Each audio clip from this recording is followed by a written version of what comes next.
I am Dungeon Master, your guide in the realm of Dungeons and Dragons.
All right, welcome back, everyone. I am the Dungeon Master, and this is Dragons of the Frozen Seas. We are rejoining the party as they have finally defeated all of the monstrous troll skeletons that were impeding their path forward. However, they are still trapped within the first city, unable to make their way to the surface, and must continue to push on deeper and deeper, with danger coming at them in seemingly never ending waves, and with no way of knowing how long they will be down here. The party takes a moment to catch their breath before continuing on. As they do so, they find that this massive, sprawling underground city is more like a labyrinth than a actual city. It is set up with rows of hallways interspersed with different rooms that served purposes at one time for the mighty giants and humans who enslaved the trolls and dwarves and everyone else, and built this city as a tribute to the Assyrian gods, who at the time were still on friendly terms with the giants. So you guys should be able to see the map now, and if you look, you can see what I mean about, like, the hallways are very long, and this is just one small section.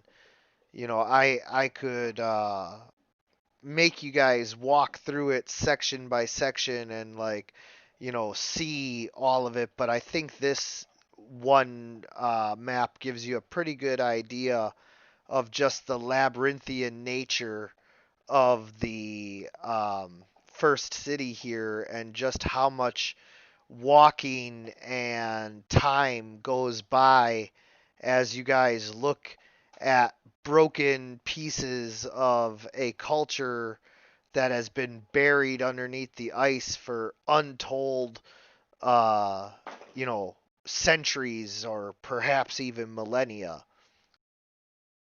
And as you are journeying, your uh, bear companion lets out a rumble, and yeah, his stomach is hungry. Unfortunately, Ambrose, you were nearly out of food by the time these guys found you because you've been traveling on your own for a while now. And so your hunger starts to overtake you, and um, your companions, hear your stomach growling. Do we have any food left? You guys have some. It is getting lower. I don't remember do we have some elk or something or other? I can't remember what we have. I do believe that's what it was the elk or walrus. Yeah, one or the other. Okay. Well, Eric will reach into his bag and offer some food to him. I was going to do the You're same the thing. best. You're the best. I think we Thank you. should all take a quick bite. Maybe it'll help us regain some hit points and keep going on and take a drink. Do we have fresh water to drink? You guys have very little fresh water, but it's not hard to get some by melting the icicles that dangle off of uh, the pillars and archways, and so as long as you guys can start a little fire, you can melt some ice down. Eric is just going to cast Create Water. He has it as a cantrip. Oh yeah, that's right.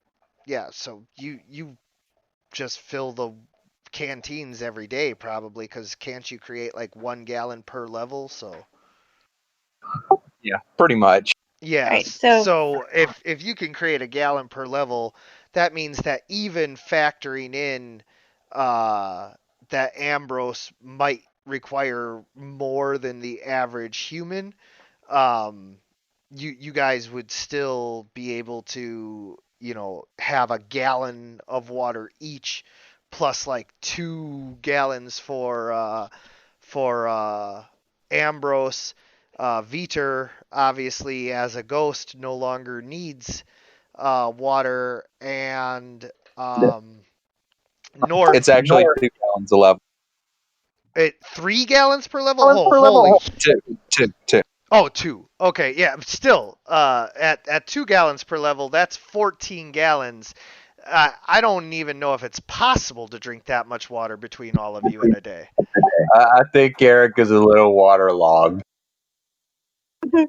well, maybe we should throw some on the Eidolon next time he gets all messed up. Yeah, Big bear. it doesn't heal him like it did that one time. That was a one-time boon for you guys because Narori did not have heal Eidolon or whatever the spell was, and so yeah, rejuvenate Eidolon, and so without giving you guys a way to heal North, it was pretty much like, well, you don't get half of your class feature, which was basically like 80% of his class feature at the time because he didn't even really have much for other spells at all. Gotcha.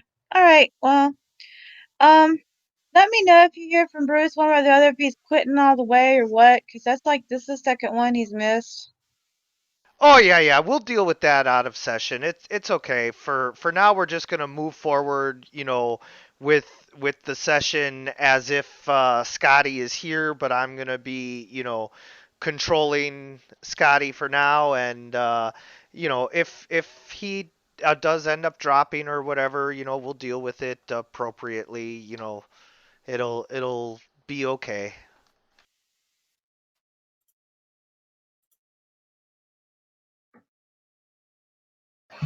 All right. Well, have we had the time to have a short rest?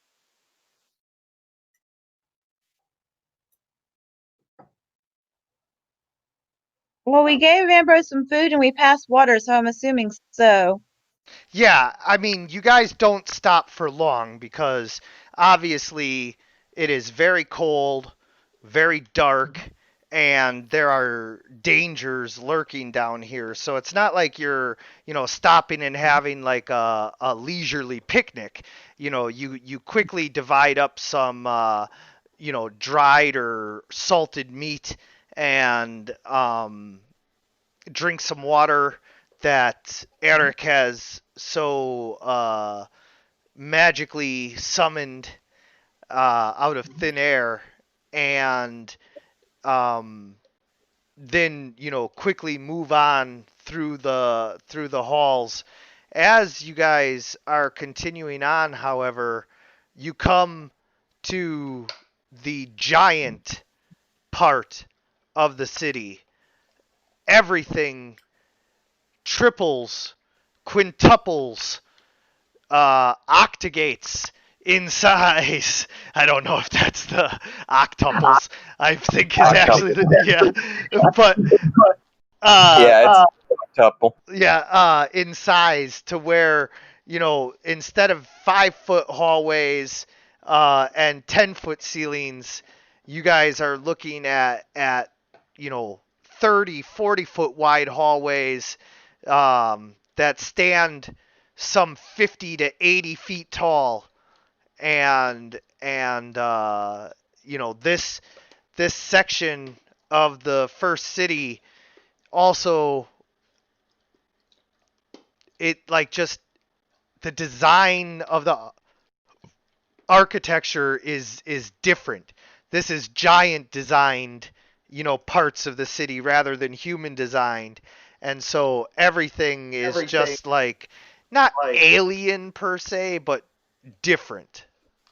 So where are we on the map? Have we moved on the map then, or are we still in the same place? Well, the map was just brought up as like a visual reference. You guys are gonna move on the map when you get to the actual place where I'm gonna bring up the appropriate map. But for now, I'm just giving you a theater of the mind description.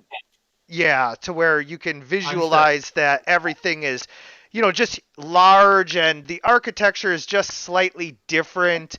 It's like looking at something from a Roman time period versus like an Egyptian time period. Like the architecture is just different, and you can tell that this is a different culture that has designed and built this. And also, you notice one other thing. The Giants used a lot of precious materials, metals, and gemstones in their construction. There are literally emeralds and rubies and other stones set directly into the pillars and walls and floors. There are solid gold capstones to all of the pillars and arches and everything. And as you guys continue, you can see that much of what remains of anything, like there's solid gold curtain rods still dangling from the walls, and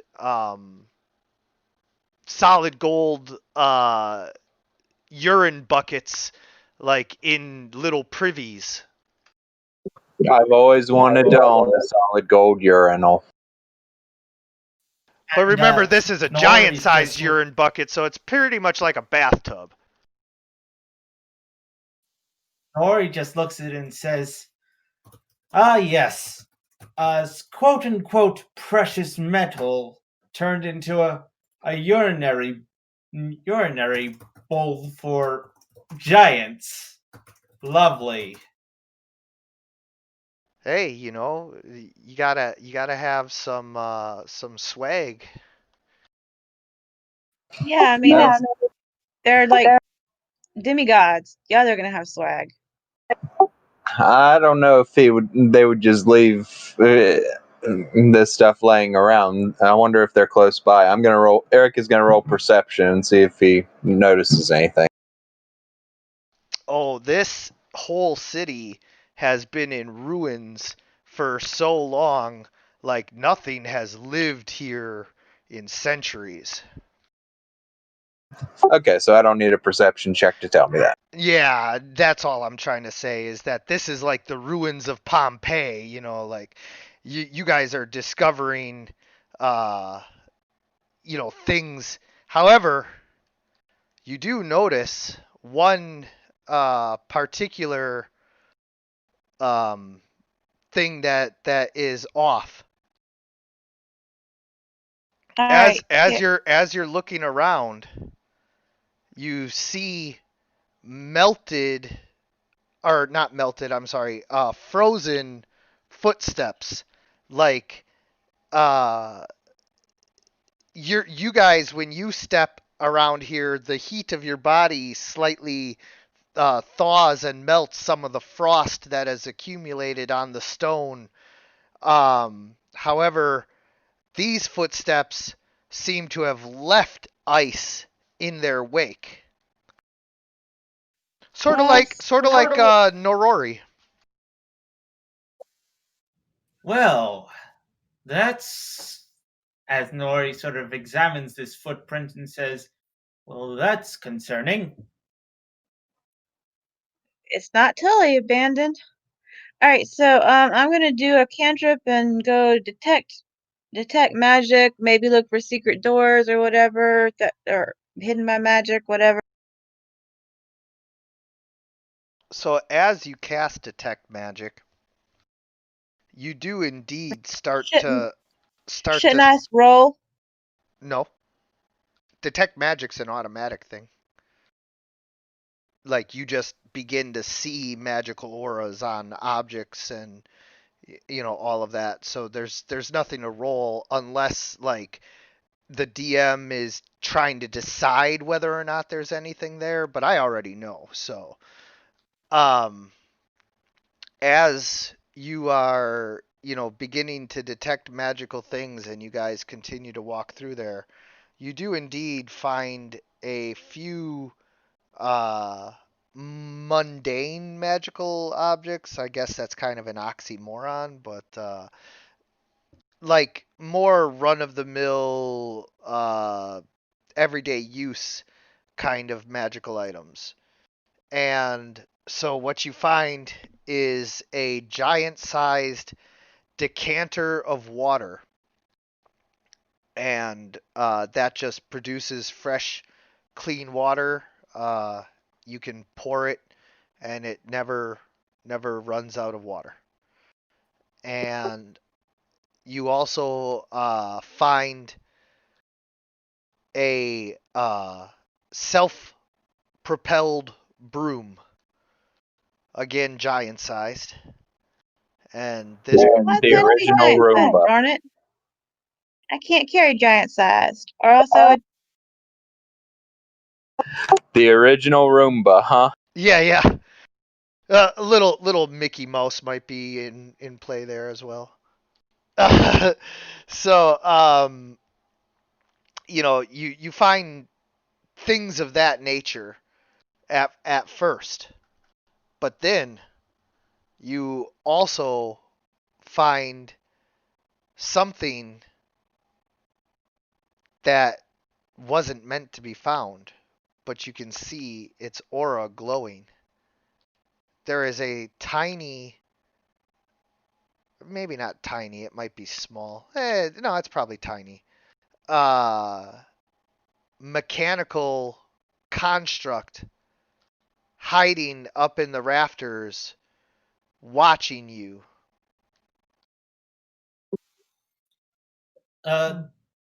What have you found? So there's a drone of some kind, or well, it wouldn't be a drone here. It's like some sort of tiny golem up in the rafters. So they're watching. What do you know about it, Ixalan? Or Jalevi? What do you know about it?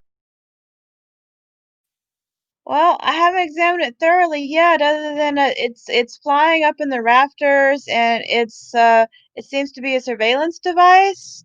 So, um, I guess I can use my floating disc and go check it out, but I'm gonna do it carefully.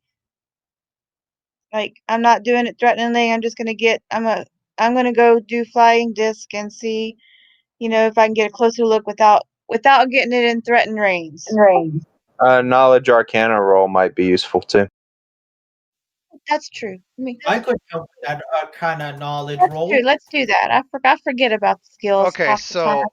so Norori, you roll first. If you get above a 10, then you have successfully aided another, and then Jalivi would get a +2. Okay, so Jalivi, you get +2 to this roll. So in the modifier, just type in +2, and then go ahead and make your roll. Okay. Please refresh my memory because I don't remember how to do the skills. It's under the skills tab. So if you open up your sheet and then click on skills right under combat, and then you'll see knowledge arcana, and you just take the +9 and drag it over. But remember, the modifier down at the bottom of the chat, you have to type in +2 first. I actually don't see the modifier in the chat. So It's the white box underneath the chat box that says modifier and 0. yep, I know I don't have it. I'm right, no, right Do to the you have left of the dice? rows of dice. It's to the left of the dice. it's not there. Okay. That's odd. Do you have a chat box? No, I don't have the chat up. Alright, we'll get the chat up, and it should be there. Oh yeah, if you click on the up arrow, the arrow pointing up and to the right on the map, it'll dock it for you, which will leave the chat visible. Okay, I got it. And then the modifier, you type in 2, and then the skills, you drag over the +9 from Knowledge Arcana. Gotcha.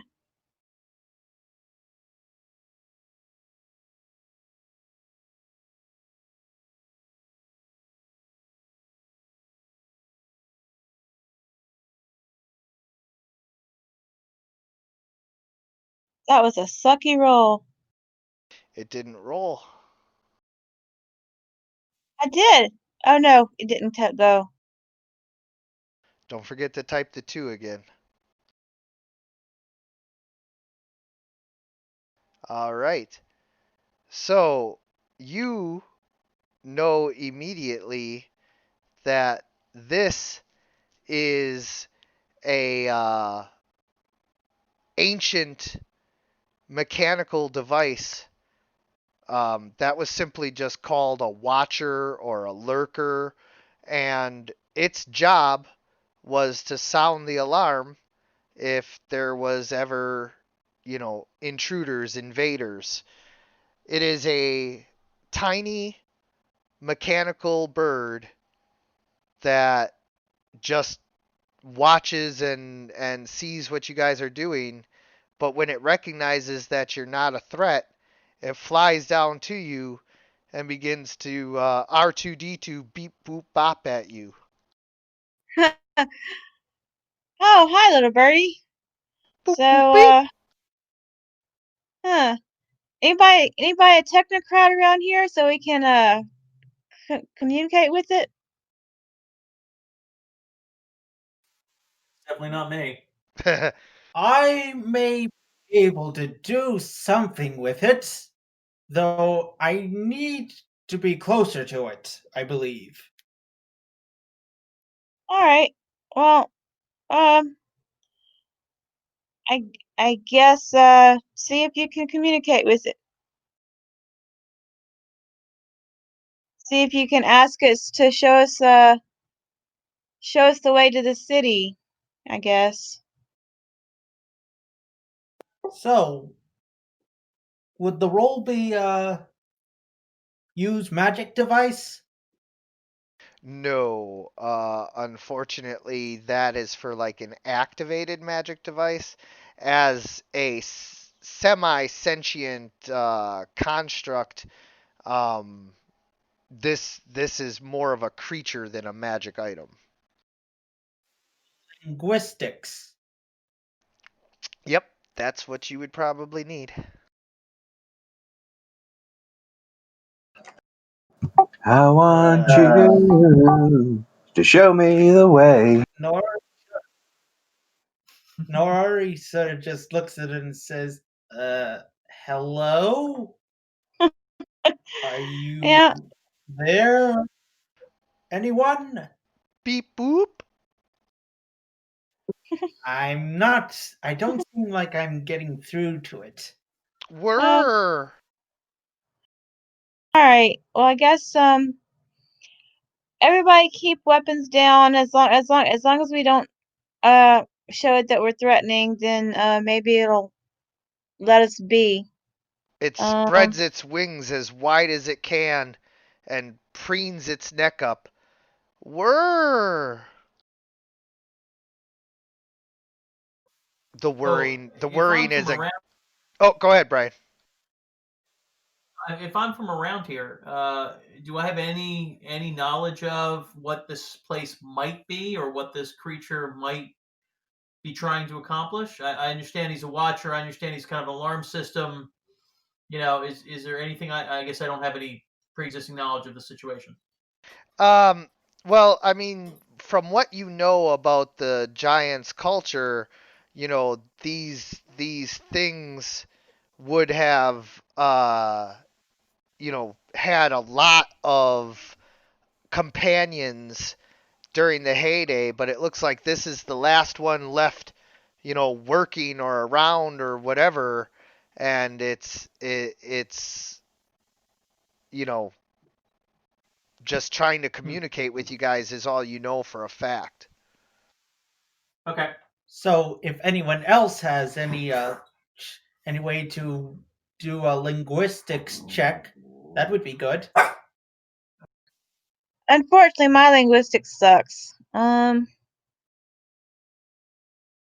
I'll give it a shot, but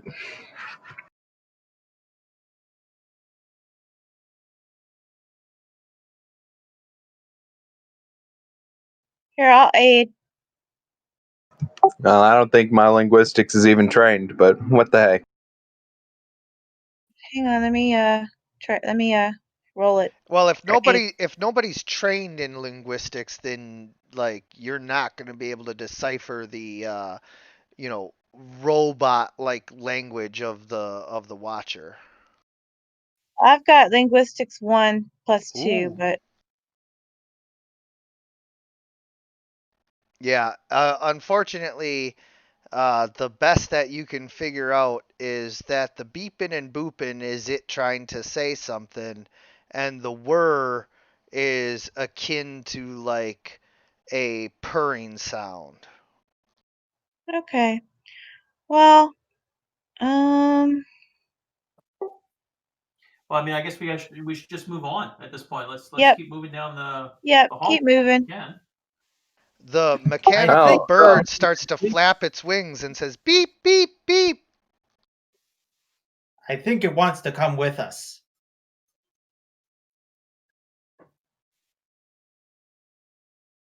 It says beep beep beep. It might be telling other people we're going too far in. So be on the lookout. If it's beeping like could that, Jalebi, is there any way that you could try to spellcraft a comprehend languages spell? sure. Uh, it's not gonna work in this situation. Okay. Well, all right. Well, okay. So I'm just gonna tell it, lead on, little bird. It seems to cock its head to the side and goes Boop, boop, boop.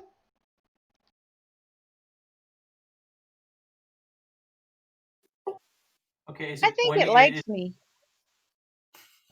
Eric will make a motion to the bird, not toward the bird, but toward the doorway, to try to tell the bird to lead the way. Beep, beep, beep.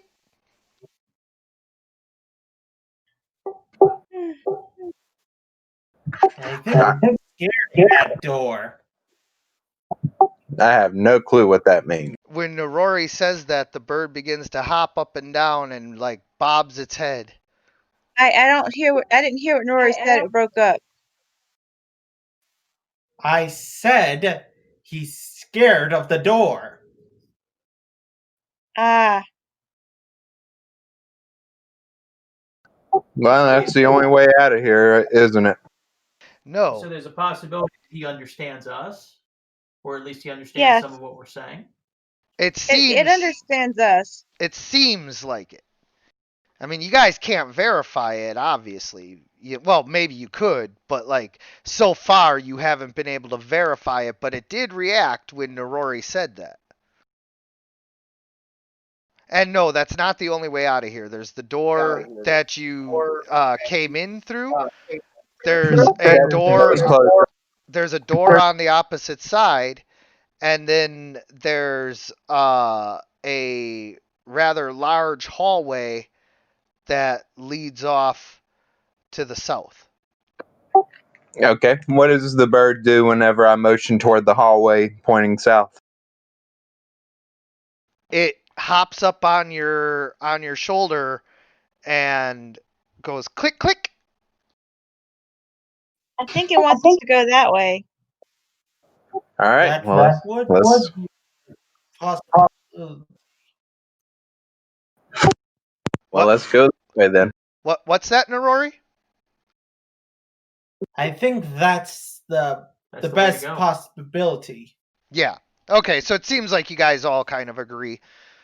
So you with the bird on his shoulder, Eric kind of takes up the lead a little bit and heads down the hallway there. And as you guys are heading down the hallway, you come to a huge set of pillars that stretch on for like what seems like a mile. And as you enter the chamber, suddenly lights in little magical globes set all down the pillars light up, and these magical globes are like, okay, so the globe is like a bowling ball, like a fancy swirly bowling ball, but it's like all glowing, and then they float around inside of these pillars, and all of the pillars appear to be completely solid glass, and yet these balls of light move around inside them, casting prismatic beams of light all through the chamber, bathing it in rainbow and starlight. Eric is going to cast Detect Magic. Everything's magic in here. Just look at those. Oh, I think we should see if we can pick one of them up and use it to help light our way. I ain't touching that thing without knowing what it is. Well, also they're inside of the glass pillars. So there's like a giant glass pillar, and then there's like 3 balls. Like it's kind of like a lava lamp kind of effect, to where like the balls kind of swirl and move around inside of the pillars, but also shed light, and all of them shed like a different color of light, and so they just like shine this multicolored rainbow light all over the chamber. Yeah, I would probably know what that is. I forget what the spell is, but I have a spell similar to like orbs of light orbs or something. Yeah, well, it's essentially like a permanent version of dancing lights contained within the orbs and all of that, and the pillars are what's called glass steel, which is just like a super hardened version of glass, and then there's just a pass through glass spell cast on the orbs in order to allow them to move around inside. Yeah, Eric ain't going anywhere near those orbs until Jalevi tells me what those are. They're safe. They're safe, Eric. They're just orbs of light, magical orbs of light. Well, if you're convinced they're safe, go grab one. He said they're inside the pillar, so we can't really get them. So Yeah, unless you guys had like a spell that allowed you to reach inside the glass, you can't, you know. So they're just decoration at best. Yes, but it does light up the chamber for you, which allows you to see that it goes on for like a mile, but then opens up into a courtyard. And although the courtyard is darkened because it is still buried underground with the rest of the city, it is an outdoor area. All right, Eric is going to roll perception and see if there's anything nearby. let me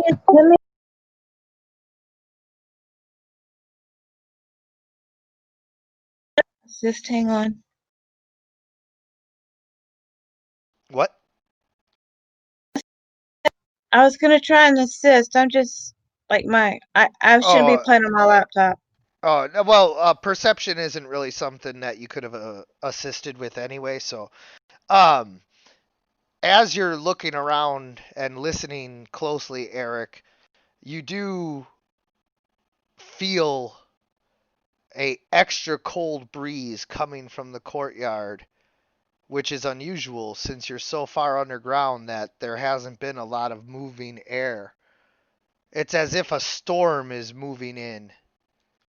Suddenly, you hear a familiar laugh. You fools! You're all gonna die for following me here. It's the hag. It's the hag, and she is somewhere in the courtyard. Who's this person? What do we know about this person? What in the world does she mean by following her here? Before we met up with you guys, we went to the village where Scotty and I grew up, and the hag had the hag had put a curse on the land and the village was destroyed, and we tried to fight it, and she pretty much cursed all of us. So we've been on a search to break the curse and find her and find artifacts and get the light back to the back to the back to where it's supposed to be, because it's been an unnaturally dark winter and it's been longer than normal. So it's because of the hag. So it's because of her is why you're on this quest. Kind of. I mean, there's multiple layers to it, but yeah, the Winter Hag has kind of been the BBEG that they've had to deal with a few times, so. Okay, well, let's beat the crap out of it. Sounds good to me. So we're going to be fighting a hag. Well, we gotta find it first. Right. Like I said, you guys are like a mile away from the courtyard in the Hall of Pillars, and you just heard her voice echoing down the hall.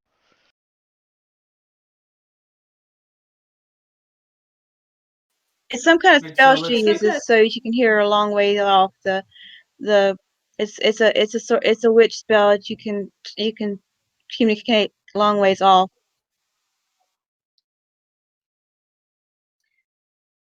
Okay, so we should be is there a battle order we want to get into? How do we want to deal with this? Well, first we have to find her, huh? Yep.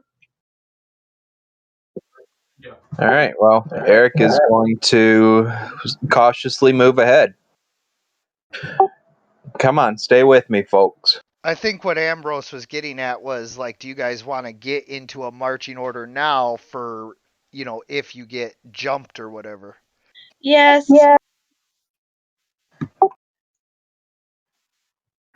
Either me or Ambrose should take point, I think. Jillaby's always in the back because Yeah, I think Jillaby. I think I'm at point. I'll put more second to front. All right, Eric will be the third. Scotty should be in the middle somewhere because she wants to use her spear, probably. And Nori should be in the back. So should Jillaby.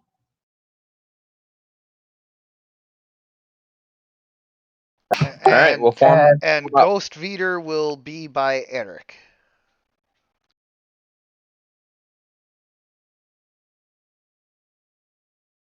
Okay, so as you guys approach the courtyard, you see snow falling from a completely pitch black ceiling. You can't see, sky or anything, but you can see the snow falling on the courtyard.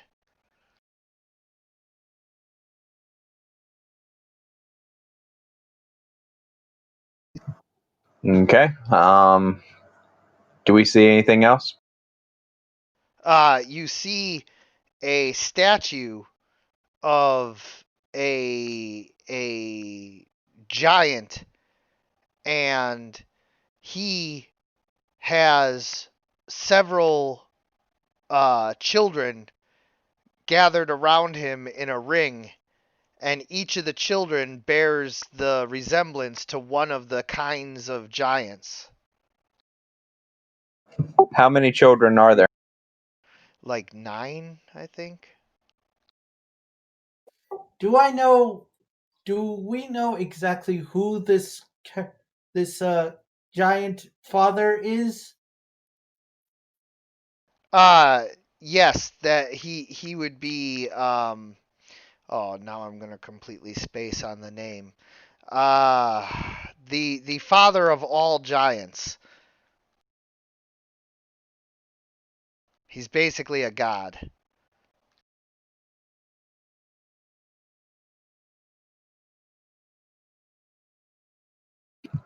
Okay. Eric's going to cast detect magic around the statue. See if he senses anything magical about it. So YMIR, Ymir. Yeah, Ymir, thank you.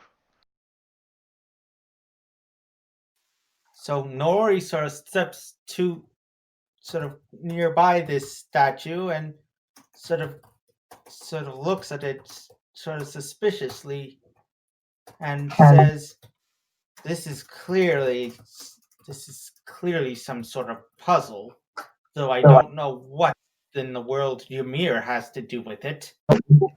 Eric casts detect magic around the statue and the children. The statues of the children and the big one. Sorry, I was busy. We're in the courtyard and there's statues. What?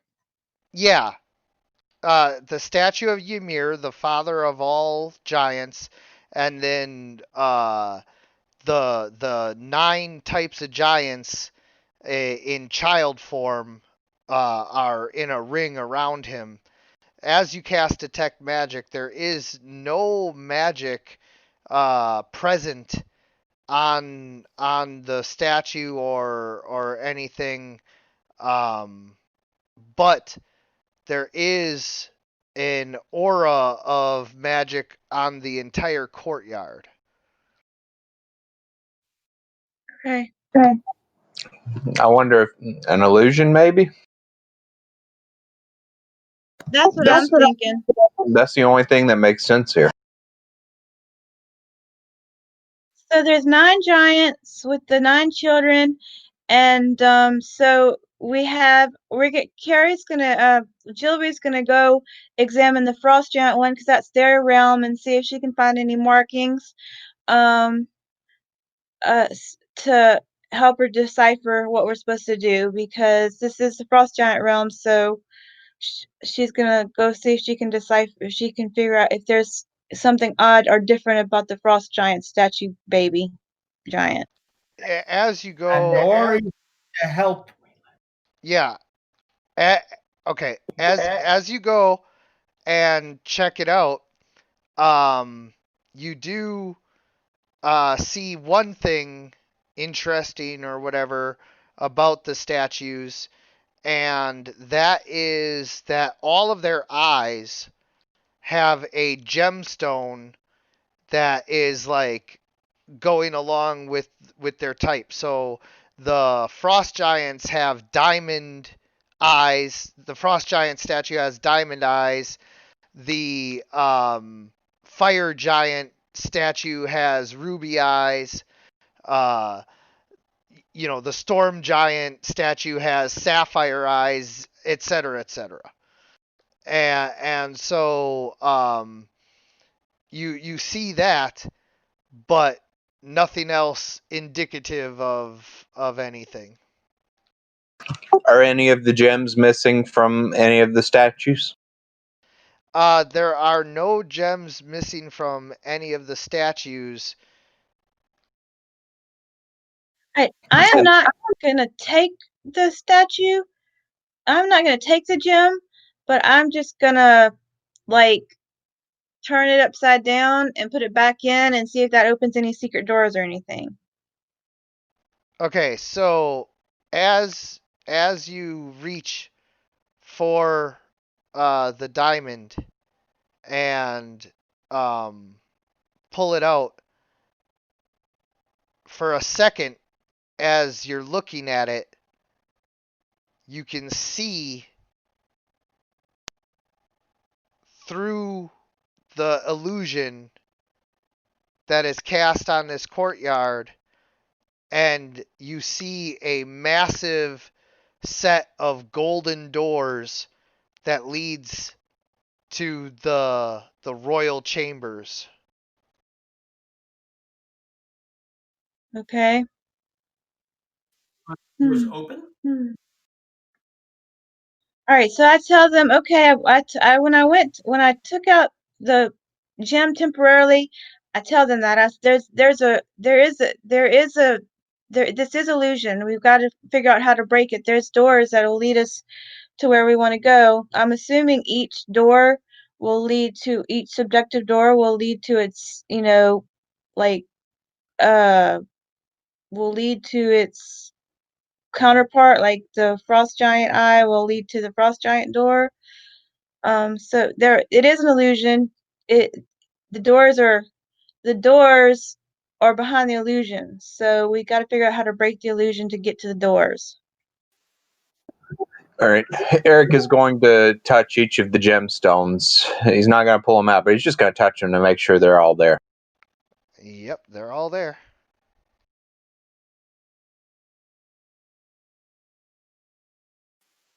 Okay, so where do you want to go first? Um, can we would these, if we use it, maybe the gemstones are how to break the illusions. So I'm going to cast I'm going to use magic device on where do y'all want to go? It's a good question. What do y'all want to fight? Knowing a wet hag of the winter, a place that she would be most comfortable in would be a place of winter. So, the ice giant.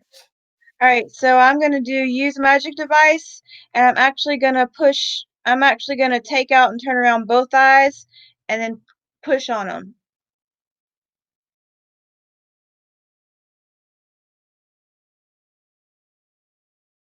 Okay. roll for your use magic device.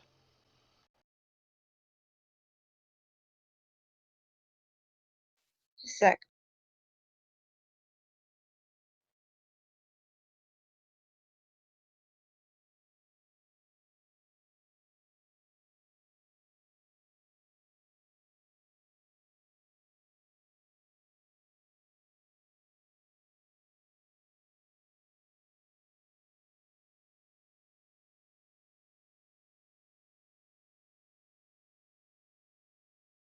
Okay, so once again, as you pull it out and turn it around, for a moment your eye can see through it and you can see the door on the other side of the courtyard, and then you put it back in the statue and push it and nothing happens. All right. Well, I'm gonna do knowledge arcana to see it to figure out the way to use it. Okay? I think I know, but I want to make sure. Yeah.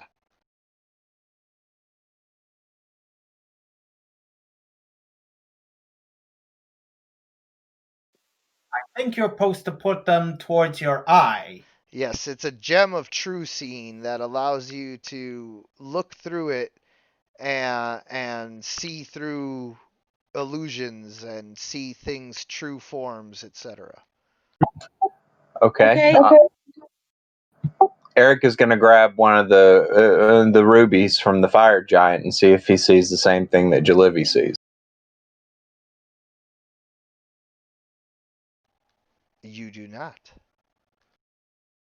Do I see a different door elsewhere? You do not. Okay. Interesting.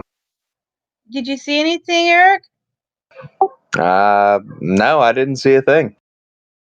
Okay, so the key to the doors is going to be the frost giants, and so I am just going to take them both out and see if it take them both out and see if and put them both to my eyes and keep them there and see if that opens up the doorway for me.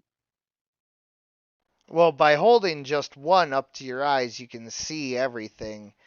It's like looking through a prism or whatever. And the door doesn't open just because you look at it. Okay. All right. So, well, we got to find something else different to open the doors then, because when I held it to my eyes, it didn't keep the door open. It just held it open. Okay. Well, are the doors locked? I don't know. I don't know. Are they locked? Nora is going to take one of the gems and put it towards his eye, and then head towards that said door. Yep. And the door is on the other side of the courtyard, and it is massive. Massive. And Nora looks to Ambrose and North and says, "All righty, you two. I need your muscles. Okay, what do you want me to do? Push right here," and he points to where the door is, like pushing on the door. Okay. So I'm gonna push on the door. What do I roll? What do I do? If there was a chance for success, I would have you roll, but you push on the door and nothing happens. Maybe it's a pull. I pull on the door. There's nothing to pull on. The door handle is some 60 feet in the air. All righty then.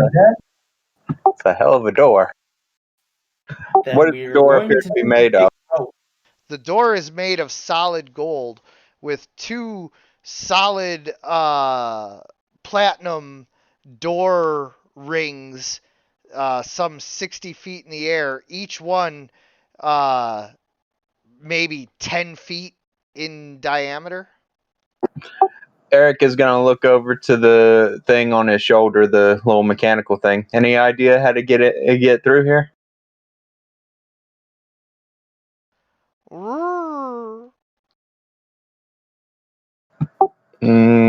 Eric is going to gesture toward the door and see if the little mechanical bird does anything.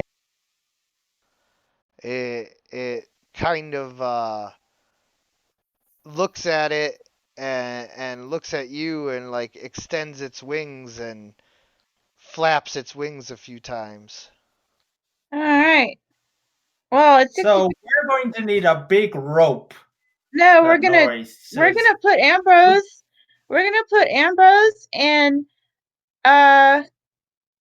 we're gonna put Ambrose and whoever else is strongest on my floating disc and have each of them pull at one of those 2 door handles. That's what we're gonna do. Allow me to offer you North. He's the strongest. He's one of the. He's certainly the strong one, a strong one. So he'll certainly be a big help.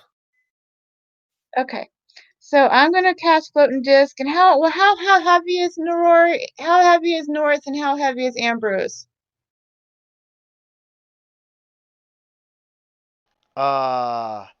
North, I thought we had figured out was like 500-600 pounds.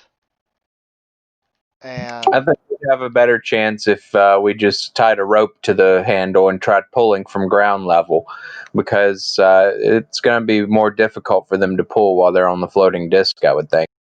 yeah. That's what I said. Okay, we can try that. I was just I don't think we have that much rope. It's only 60 feet. Do we have 60 feet? I don't know. Well, I mean, usually rope comes in 50 to 100-foot increments, so depending on whether one of you has 100 feet or whether 2 of you have 50, you should. Well, I don't know who has rope. I don't think I do. I think Eric does.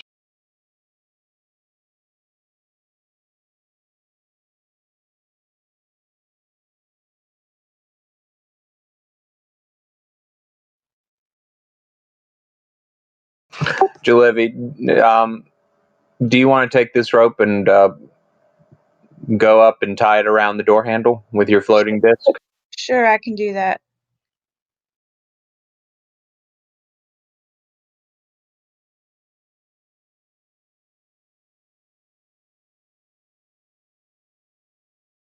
So Jalevi floats up and ties. Well, I have to cast it first. Well, yeah, I was going to remind you to make sure you check that off, but you float up and you tie the rope around the door handle and float back down.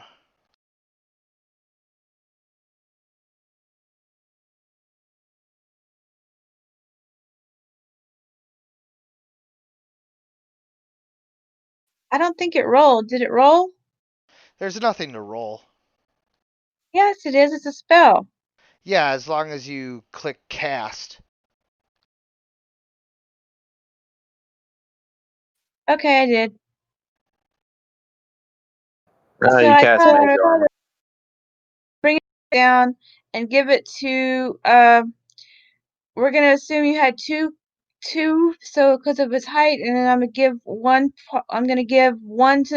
part to Norori and one part to Ambrose, and I tie them to both rings, and let's see if they have enough strength to do it, and if not, Eric can assist or Scotty can assist because Jilvy has -1 strength. Right?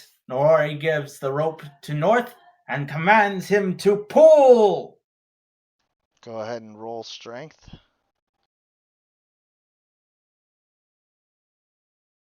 Can Eric assist in pulling? Your assistance would not be as much as Ambrose, yeah. So Ambrose gets a 25, and all North has to do is get above a 10. Yeah, so 8 another. So that pushes it up to 27, which gets over the difficulty class of 25 to pull the doors open. And as you pull the doors open, you see before you a huge chamber gilded in gold with piles of gold everywhere and a long red carpet with gold foil leaf all over it and a huge throne made out of solid gold, bigger than a house. Seated upon it is a giant skeleton the size of a small mountain. He holds a golden goblet in one hand, a giant longsword in the other, and a crown as big as a lake upon his head. The skeleton is just sitting there as if in repose, as if the king had died in the exact position that he wanted to be in, and his body was left there for all eternity.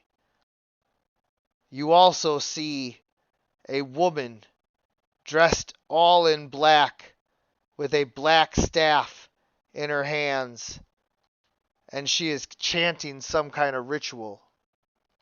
Give me just 1 second. I have to grab the token.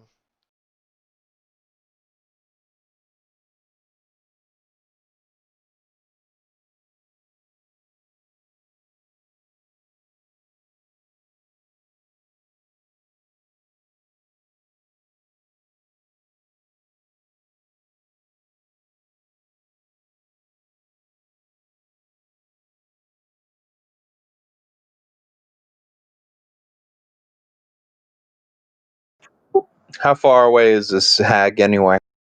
We'll see as soon as I get the token on the map, like 50 feet maybe?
Yeah, so like 50 feet.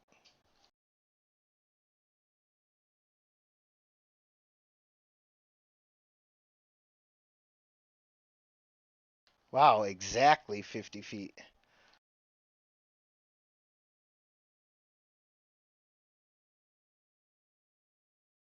Norori, you hear the witch chanting. It sounds like the howling winds of winter.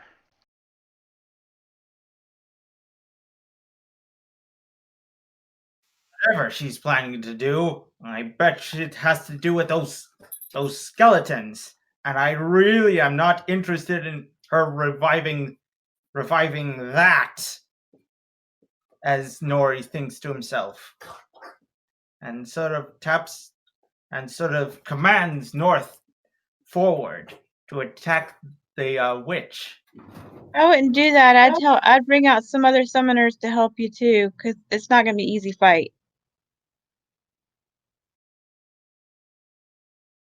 Just so you know. Well, we may have a bonus round here.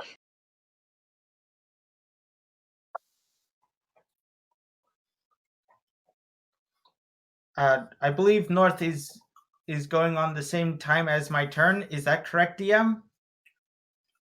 Yes.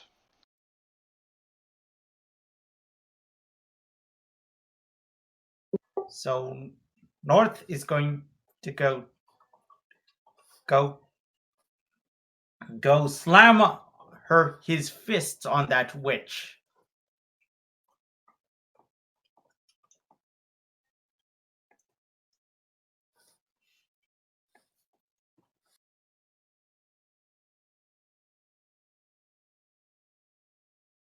Oh, so he is gonna give us the element of surprise. Okay, got it. I wasn't sure if you were gonna do it or not. No.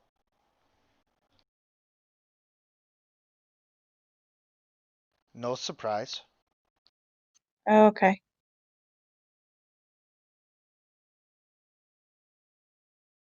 Norori just happened to roll high.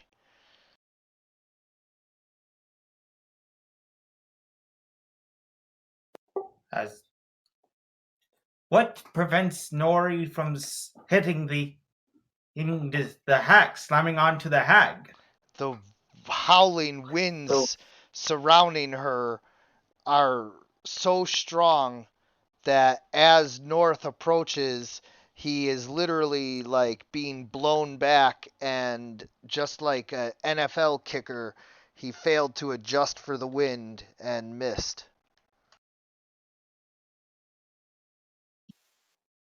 And all thing Nori can just mutter to himself and says, "Of course, it wouldn't be that easy."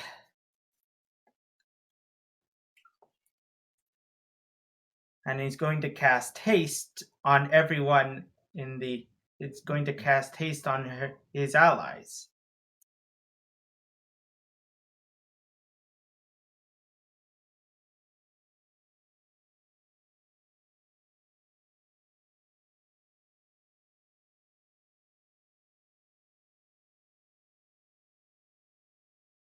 As Nori casts haste, it sort of like heightens the abilities of and speed of his allies with the use of the winter winds. In fact, it's sort of like his magic is sort of like trying to clash with the witch's magic of slowing down his allies. The two waves of magic are rolling against one another in opposite directions. One pushing forward and one pushing back. Yep.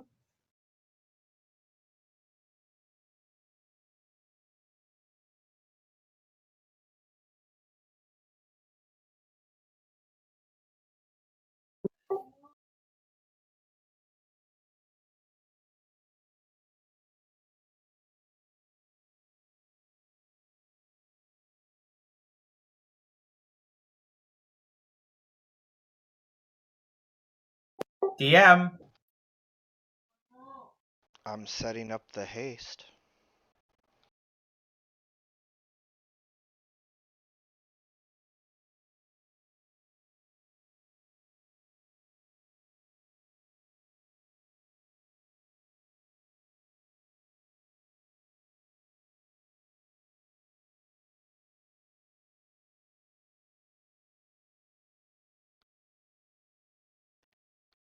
And you cannot target North. Yep. Cannot target North. Okay. Got it. Alright, and so haste has been applied to everyone else. You guys watch in horror as the giant skeleton king, the first king of all the frost giants, eyes begin to glow a pale blue.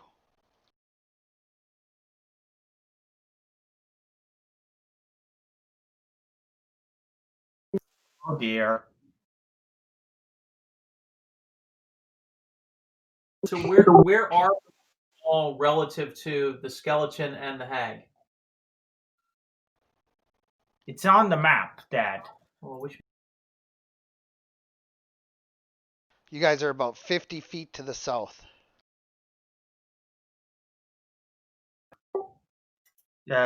Repeat that, Dad. got it? Thank you.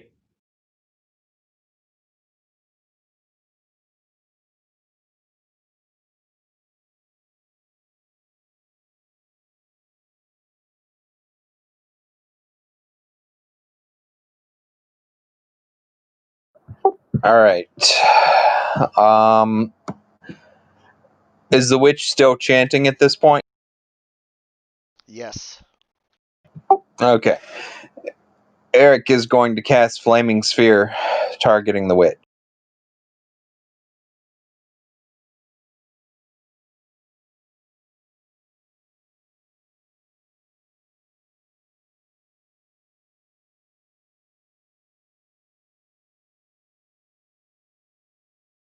Calling upon the spirits of nature, Eric summons a ball of fire that rolls and burns right at the witch. But she saves.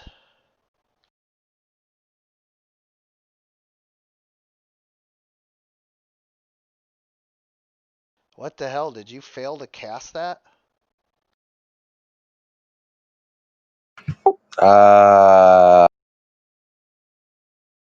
Maybe? What did it have a caster level check for? That's weird. Huh. Either way, I believe that what happens is if she makes her reflex save, she still takes half the damage, but let's I think so. I'm double checking. yeah, let's oh no, reflex negates. So no damage. Oh, and spell resistance, that's what the caster level check was for. Okay. Well, I guess that's Eric's turn then.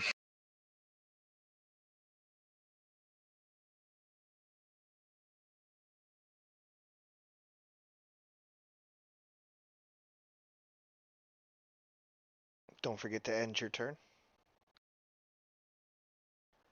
Veter is ineffectual in combat, but can do this.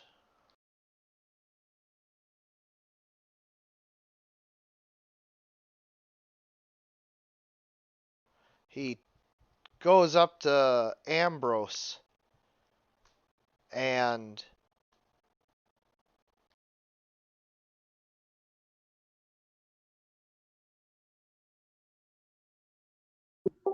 Yes. oh, 1 second.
Okay, so this should work.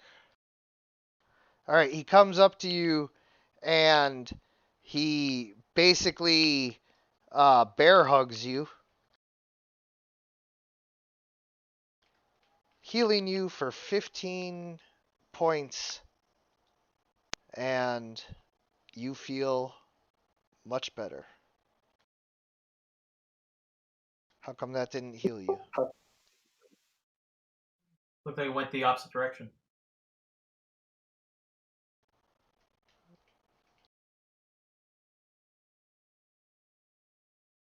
Oh, 'cause I'm not targeting you? Okay, there we go.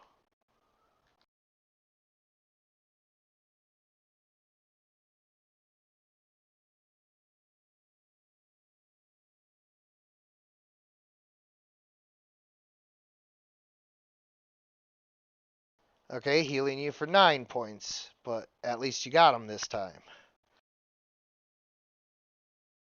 And then because he's a spirit, you just like pass right through him. Alright, that's about enough of this nonsense. I am going to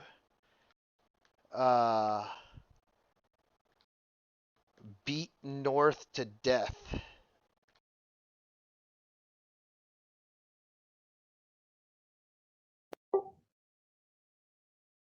Ouch. That sounds depressing. Nori sort of Well, hold on. We don't. Oh man, careful. they both hit as her quarterstaff made of black ice comes down on North twice.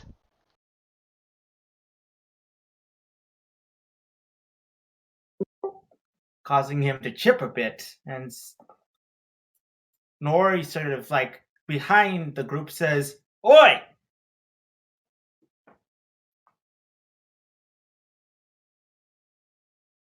I warned you she was a badass. So North is now disabled as she crushes his ice with her black staff.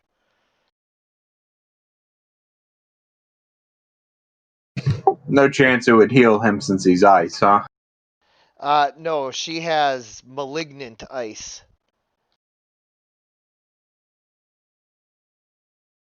Hence the reason he said black ice staff.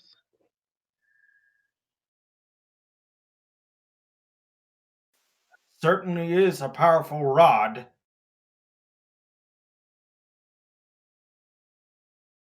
Thanks for noticing.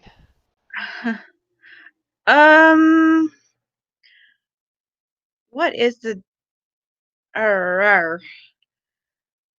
what is my reach on my spells? Is it 60 right now? It depends on which spell. Just a minute.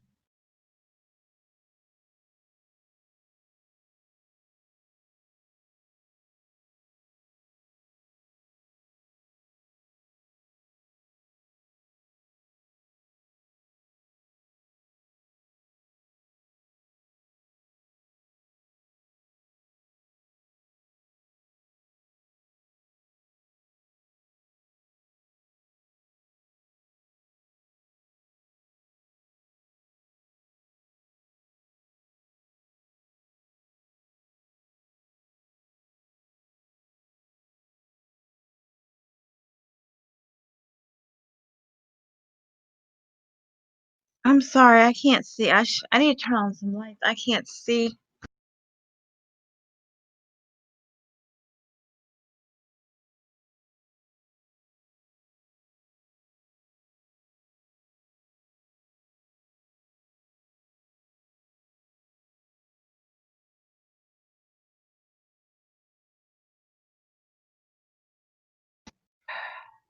All right, I'm going to fireball her, but because I know how terribly bad she is.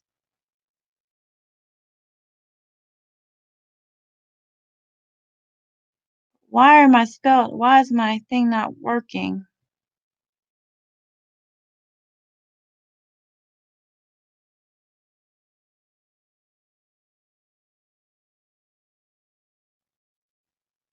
Well, what thing and I can't scroll down to my spells. okay. Well, are you on actions? I'm on the combat tab. No, not combat, actions. Oh, oops. I'm sorry.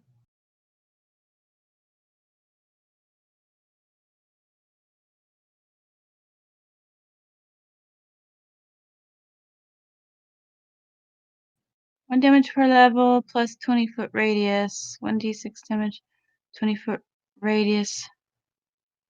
Okay.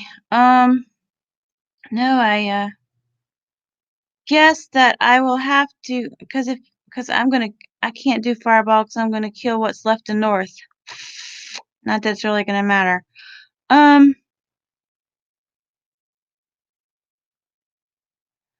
We are going to do a ray of enfeeblement on her, and maybe that'll, yeah.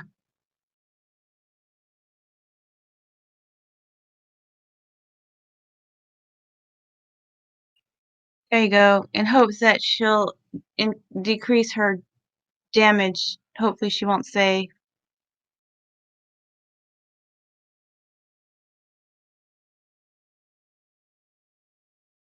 Yes. And then I will guess that's going to be it. Well, you gotta target her and then pull the save over.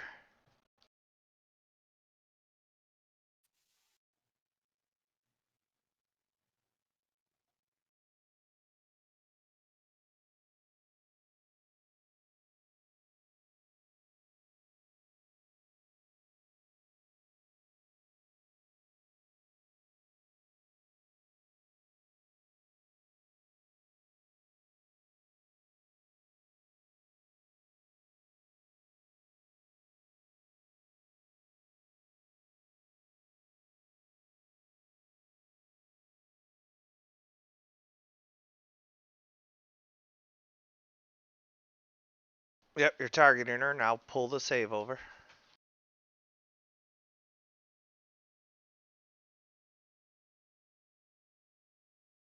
Alright, so I succeeded. So now pull the damage over.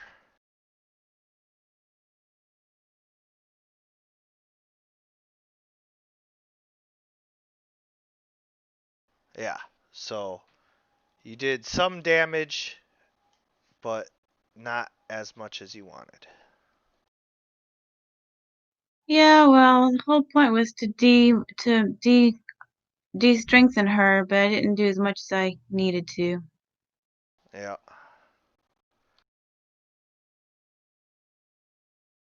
And then is that your turn? Yeah, I guess so.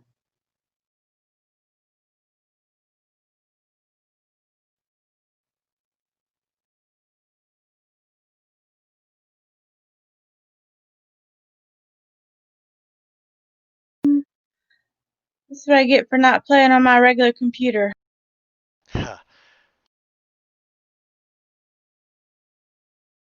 Don't forget to end your turn. Oh, you got it. Good. Ambrose. All right, so I am how many feet away from this fair, not so fair lady?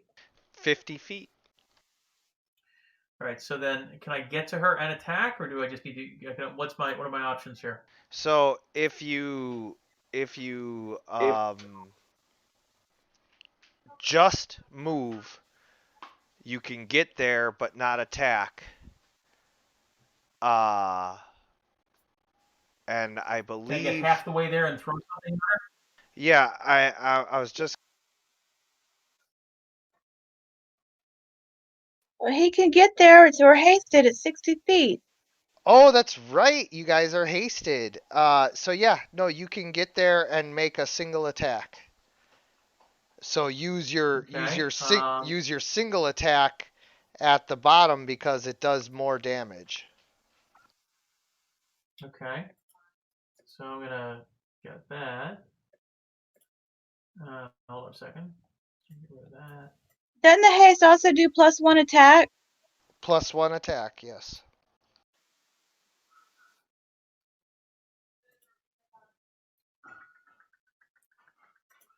Okay. So I'm put back your in. modifier in, Ambrose. Put your +1 modifier in for your attack. Okay. At the bottom of the chat where it says modifier.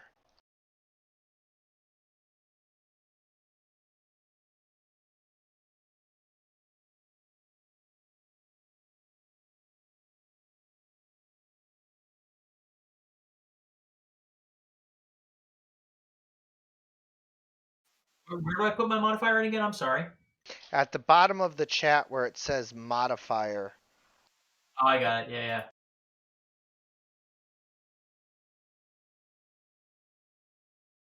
Oh, and also, yeah, you could have charged because you could have moved twice your speed and attacked once. It's not too late to do that, is it? No, he can still do it anyway.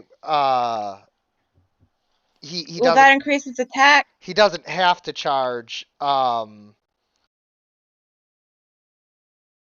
He can just do it. So he doesn't have to take the -2 to armor class. But if he wants an additional +2 to the attack roll, he could. Yeah, so Okay. those are your choices, Ambrose. +3 to attack and -2 or just +1.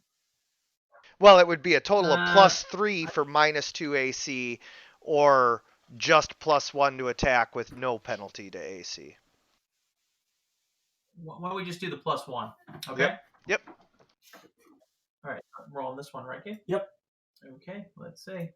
That's actually what I would have recommended anyway. Oh Yeah, no, me you too. didn't target.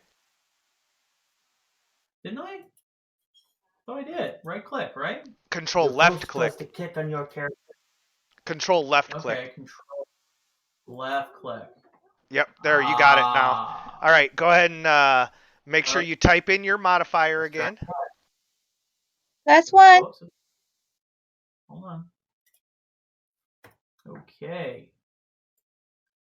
All right, let's try that again. See if I get a better roll. Yeah, there you go. Okay. Better roll, yay. Now, Okay. deal your damage. Oh, and I forgot, because you're striking with the Dwarven Long Axe, you actually have to be this far away. Okay. Okay. All right. So, ouch. 25 of damage there. There you go. So you're using the dwarven axe. You cleave into the witch's rotted flesh. Think so? Sounds good to Yeah. Yeah. She's got a gash in her side right now. Well, she has frost-bitten, blackened flesh, and as you cut into her face, you can see it crack apart like chapped lips, and a drip of black blood slides down her face.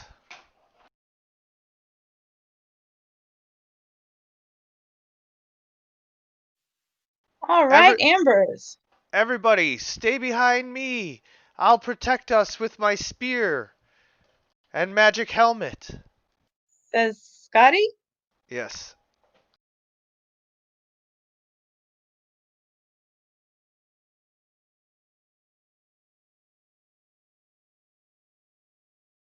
With my spear and magic helmet. I didn't know Scotty had a magic helmet. She doesn't. Bugs Bunny does. Ah.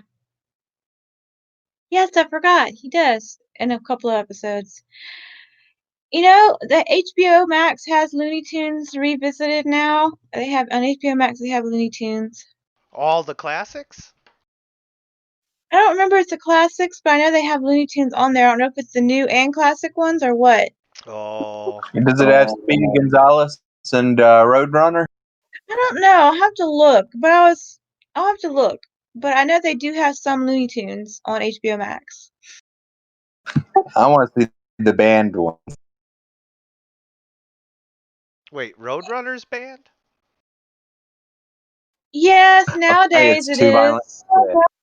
Oh no, Roadrunner's too violent. And What then when about Tom? Apparently. What about Tom and Jerry? no, no,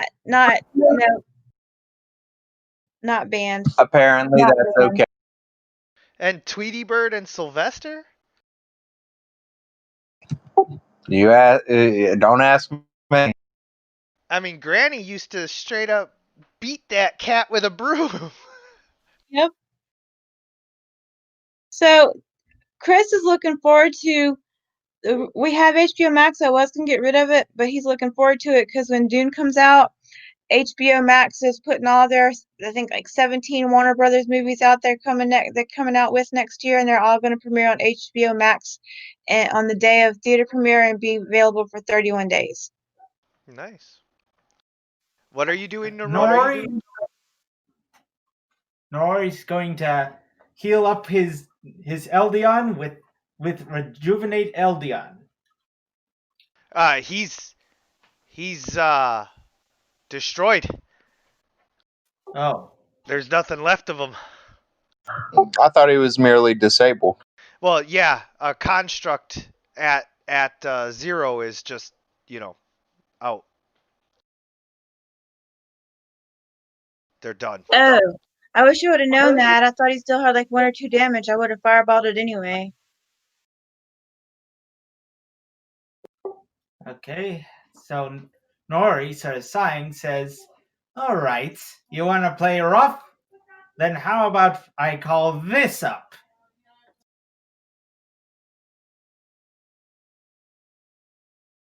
What's this? Ooh. Woo! What are you summoning? That's what I would have done in the first place.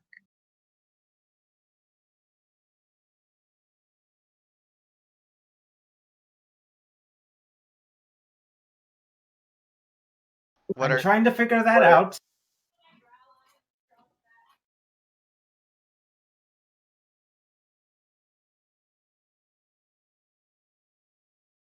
So this is the 4th level.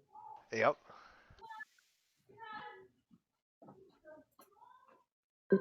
In that case, he's going to summon. He's going to summon a Menfit. Light, Manfit, is that fire? Manfit.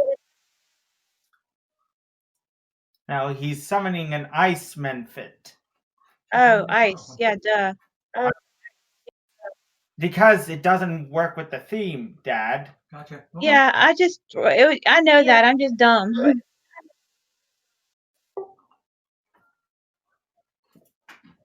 And Nori says, sort of puts his hands forward and says, "From the frozen tundras of Niflheim, I summon a Menthis of ice." Nice.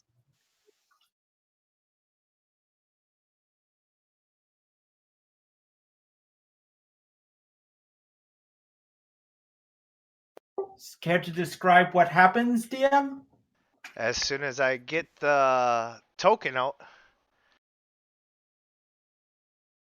Just working on that as fast as possible. But yeah, you raise your hands and a tiny snowflake is blown off of your hand and floats down to the ground in the area that you want it to and slowly builds itself up into a tiny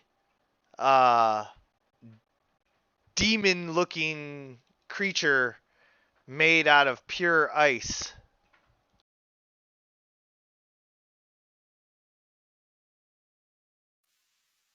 Everyone, say hello to an Ice Menfit. Hello. Interesting. Bonjour. Ha ha ha.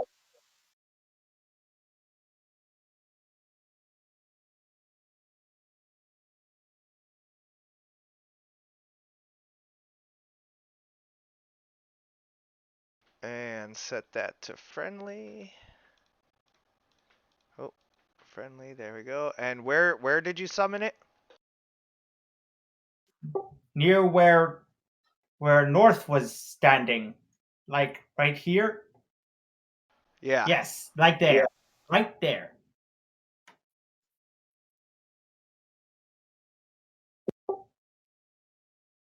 All right, you little trickster. How about you show her some Niflheim hospitality, in quotations.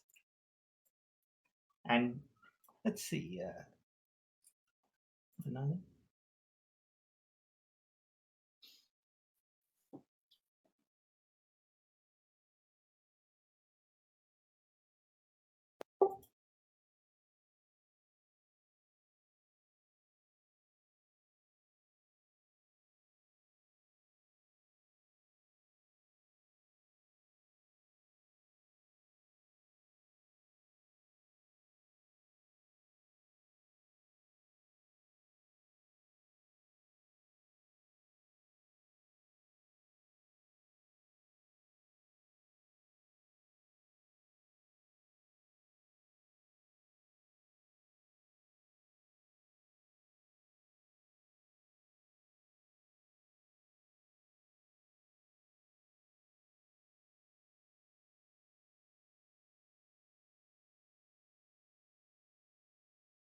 What does the ice method do? He's going to claw at it with the two Claw at claws. it. Got it. I imagine it's sort of chuckling in wicked glee as it sort of claws at the winter hag. Only one of the claws hits, but it slashes at her frostbitten skin. Carving a scar into her flesh.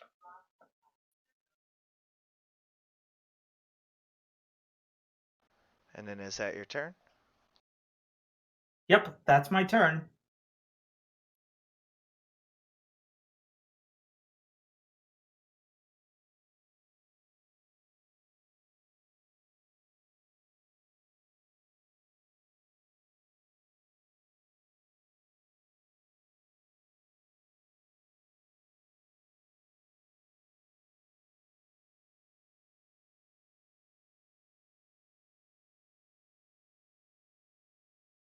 Don't forget to pass your turn. Understood.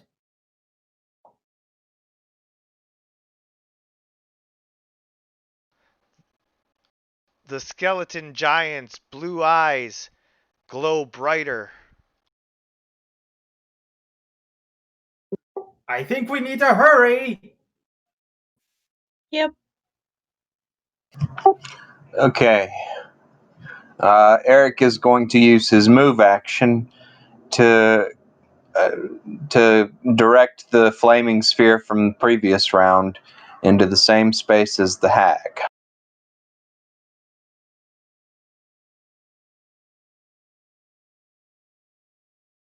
So I would just roll a reflex save for the hag, huh? Again, yep. Just like casting it all over again, except for it doesn't cost you a slot.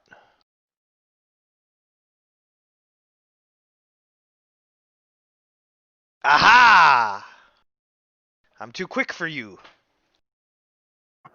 Okay, and Eric is going to use his standard action to cast Aggressive Thundercloud.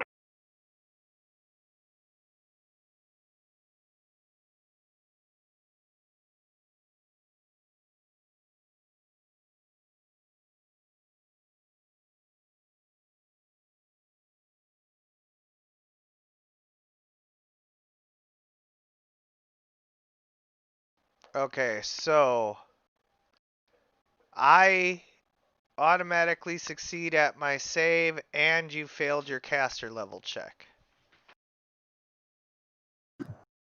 All right, well. So I don't think you got past my spell resistance. All right, well, I guess that's Eric's turn.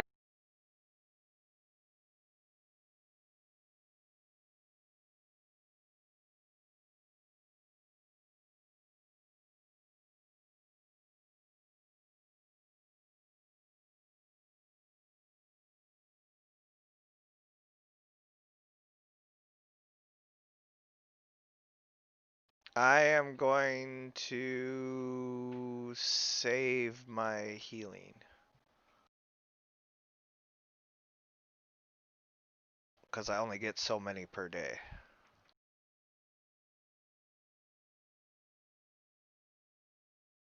I am going to kill this Mephit.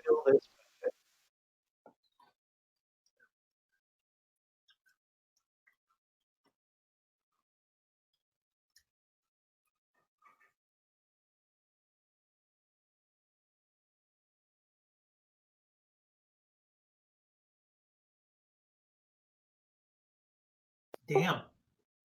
She sort of just smashes into into As her into staff sort of as her staff comes down on its head, it bursts like a snowball made out of light, fluffy snow instead of that dense, packy snow, and it just kind of explodes like uh, little individual snowflakes flying around in a snow globe. Nori sort of rubs his temples and says, "Have you no respect for what people summon?" Well, that leaves me free to fireball the lovely, irritating hag, because now her ice friends are, now that the Mephit and the Eidolon are down for the count, I don't have to worry about hurting my allies. So we're gonna fireball that witch. Don't forget to target the skeleton as well. Yep.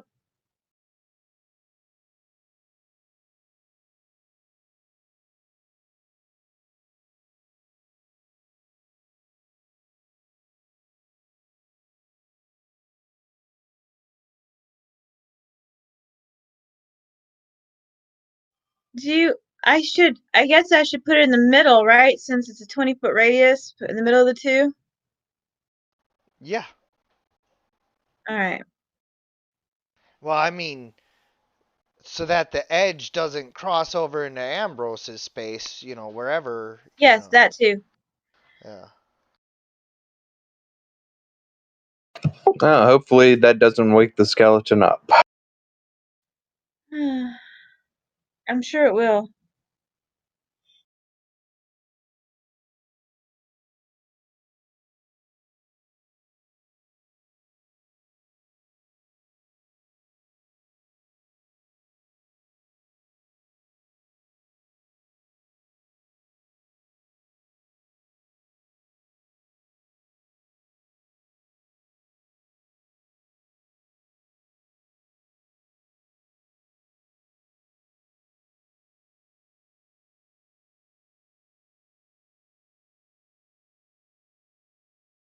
And then drag over the save.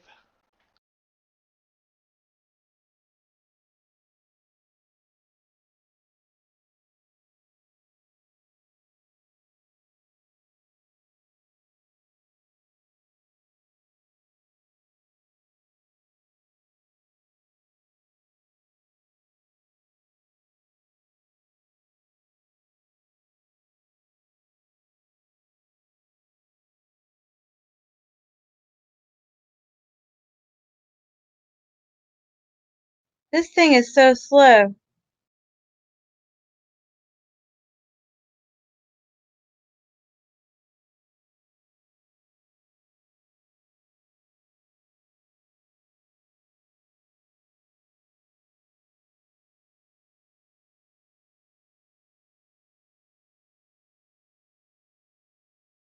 All right. Hopefully I'll hit.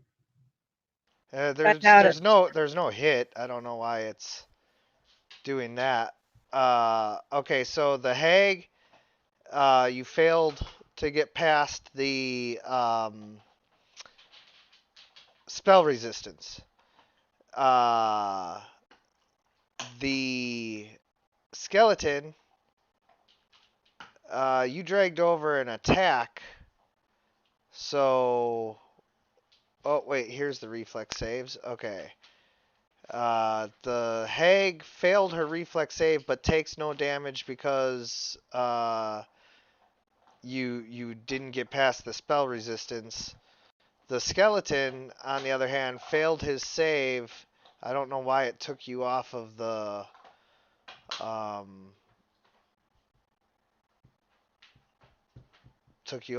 thing for targeting him, because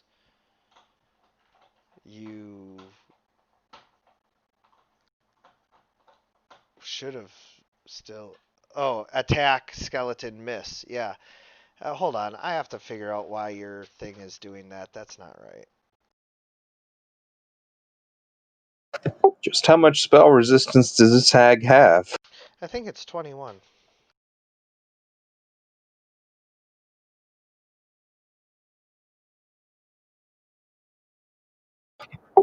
Any weakness to fire? Yep. So But I missed. It's a Well, 70 no. roll. you hit the hag, huh? Nope. No spell resistance. I got 19. Yep. So her spell resistance protected her. But you have to retarget the giant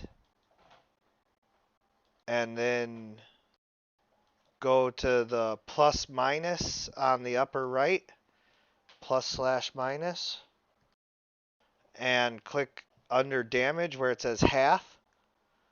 Click that, and then roll your damage for the fireball. Where's plus or minus at? In the upper right. Oh, I see it. So I need to do. I'm there. And so now what do I do? Half, Yep. and then what else? Roll the damage for your fireball.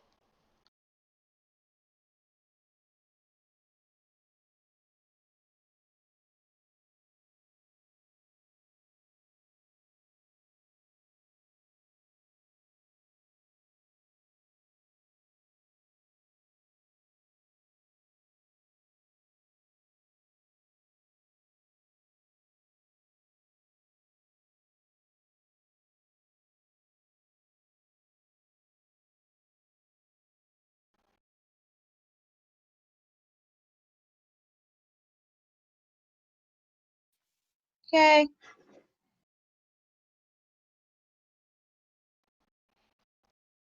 All right. As your fireball burns the skeleton, the witch is surrounded in a shield of wind and ice that protects her from the flames. I think I'll be empowering or maximizing next spell, whichever I have. And then that's your turn. Oh yes.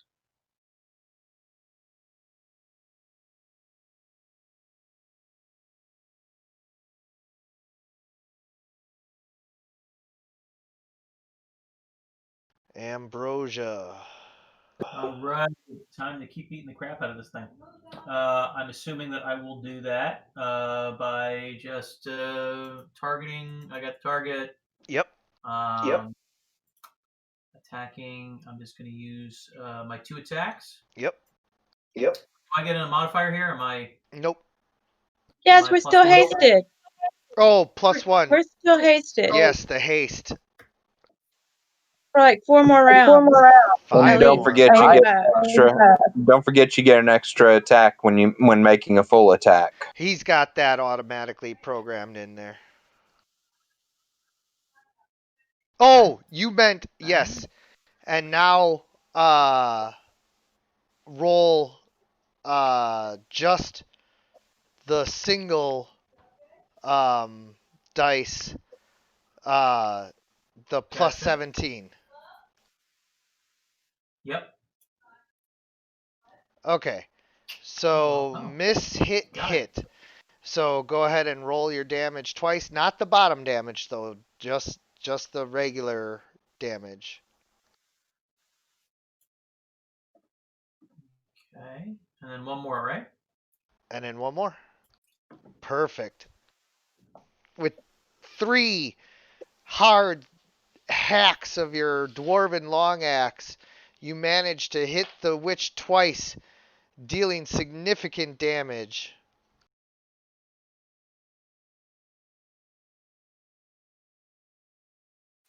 Happy to provide. And Nori sort of says, "Huzzah!" I'm glad you're on our side, Ambrose.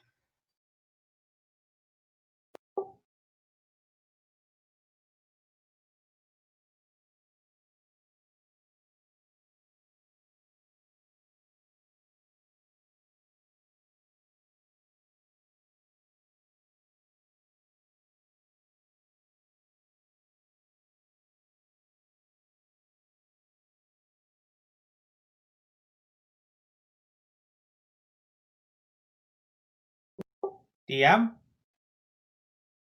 Yes, Scotty is just contemplating what she wants to do here. She is going to stand here and ready in action to attack if the witch moves within range.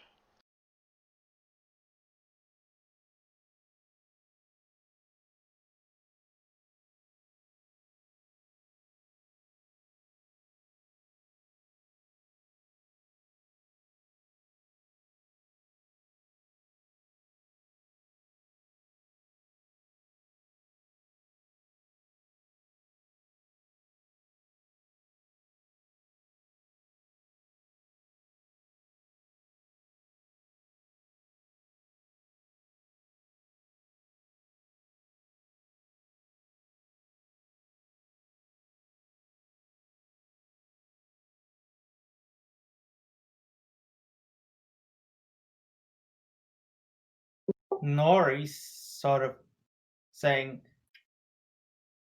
"You think you'll get out of there that easily? I highly doubt it." And he's going to resummon North. Okay?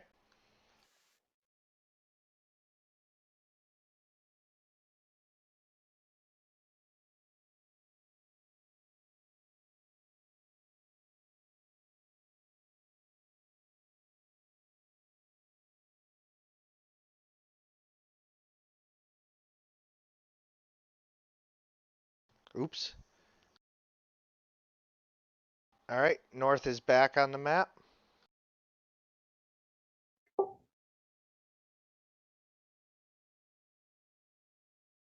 Where do you summon him? Right here, like in front of the witch. And I imagine he's fully healed. Yep.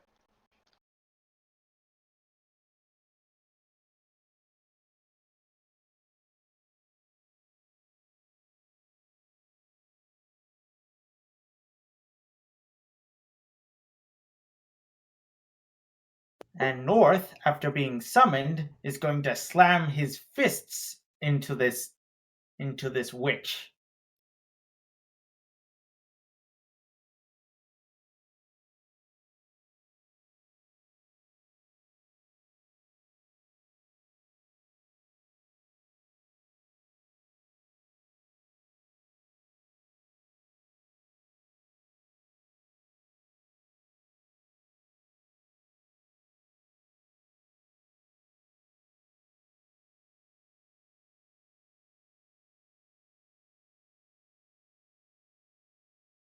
Alright, he slams into her.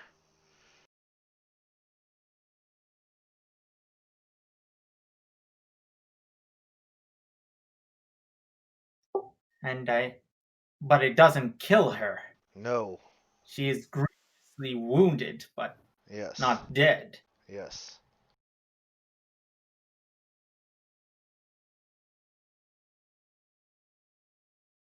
The skeleton giant suddenly drops the cup as tall as a man, as long as Scotty's long spear. The cup clangs to the ground. The skeleton's other hand begins to grip the hilt of the sword tighter.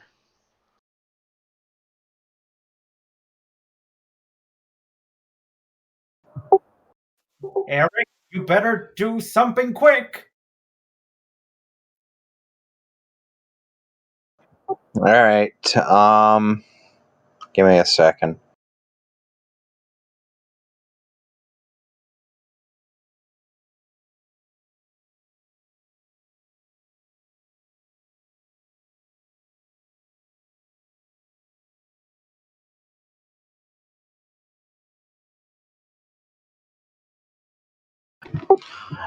All right. Eric is going to use his move action to direct the flaming sphere again. Yep. I don't think it's going to do anything, but we'll try it. Oh, we'll see. Third time might be the charm.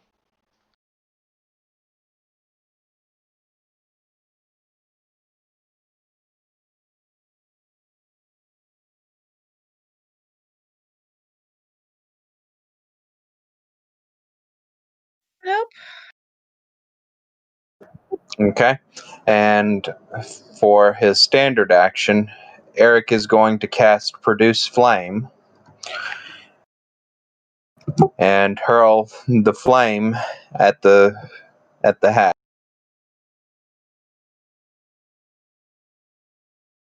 You mean the hag, not the hat.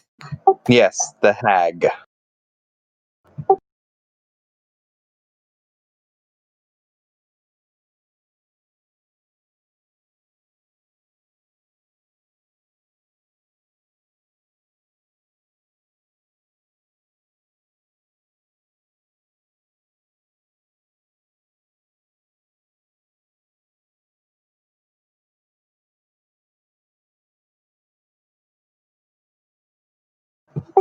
Why doesn't Produce Flame have damage here? 1 second.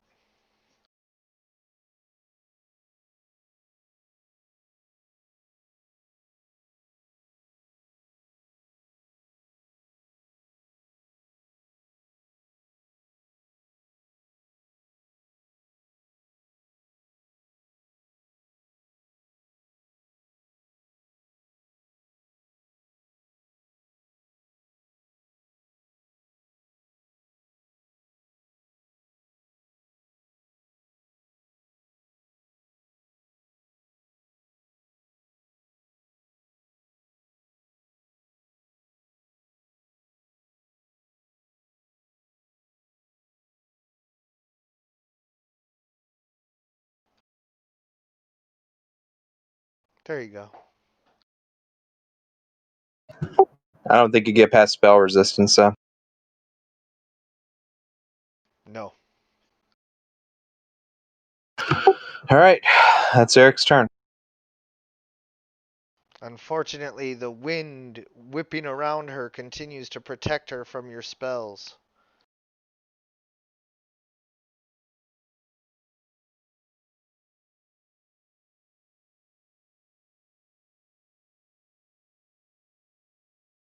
I think you should have used a physical attack. I would have, but I don't think I'd have been able to hit her without pre-buffing. I mean, That's all right. I got her. not unless the DM decides to warp her out. We'll see. Oh, I don't do that.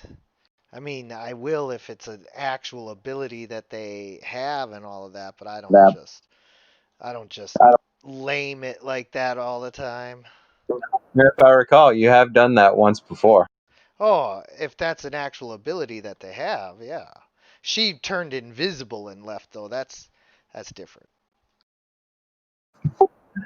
Yeah, okay. It is. If you can't see her, that's fair game for her to do what she's got to do. Okay, 30-foot cone. Let me see if I can get you guys all in this. You remember this, don't you, Jilivy? Yes, but I'm 50 feet away.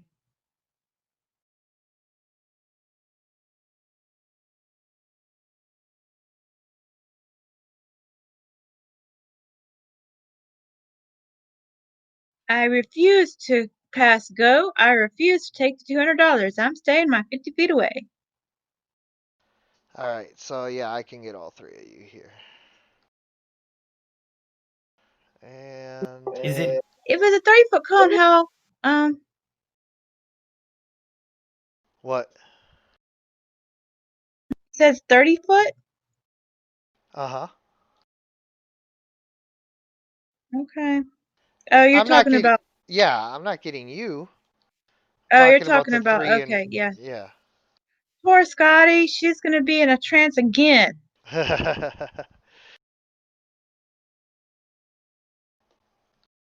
Well, Scotty does have cold resist, if I remember right. 10, and I have 5. same with with North? But it's black ice, so it might still do some. It might not work. We'll see.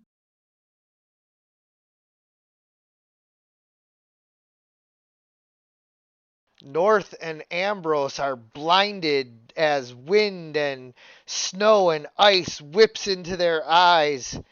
They also take a whole lot of damage. Scotty only takes half. I mean, not a whole lot. It's 10. You know, it's enough.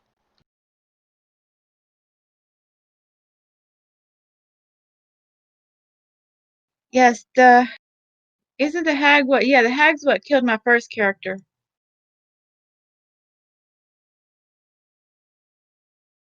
Yes. That's why I was saying you remember this move. Yep.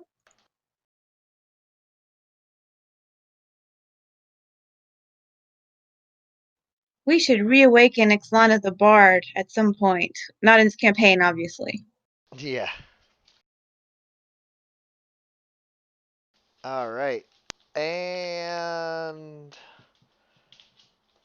that is going to be my turn.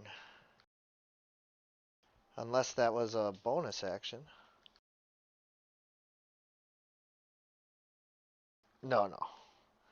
Usable every 1d4 rounds, so we'll roll that. Aw, 4. I'm not going to be alive after 4 rounds. Like, if I had gotten a 1, I might have a chance of using it again, you know, but 4.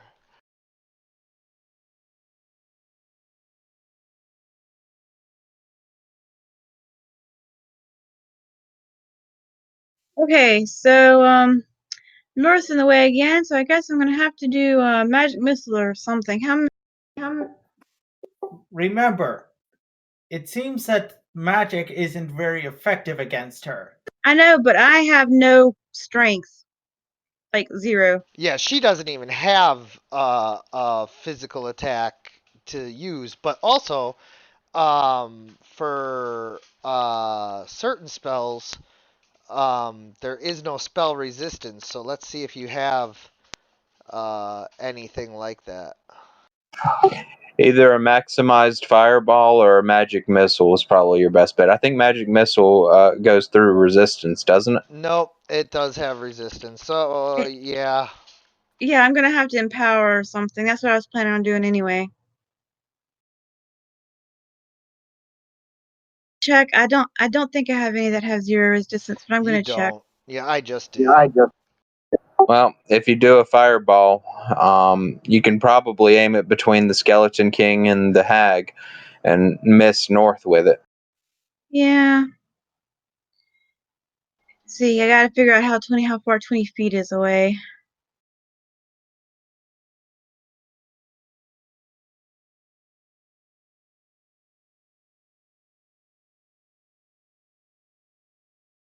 You gotta aim it like that. Yeah. I mean, I could blind her, but the glitter dust is not very effective against this girl.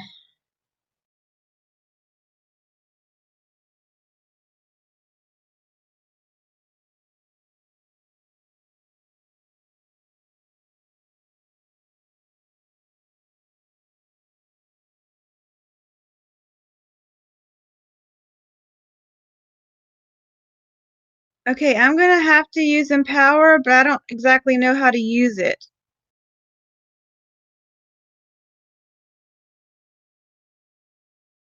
Do I have to do something different, or you just add the, or it's just, how do I tell the engine that I'm gonna empower it so it'll take away the two? Oh wait, hang on. Yeah, so with Empower, you would need a 5th level slot to cast Fireball Empowered. Yep, I just realized that.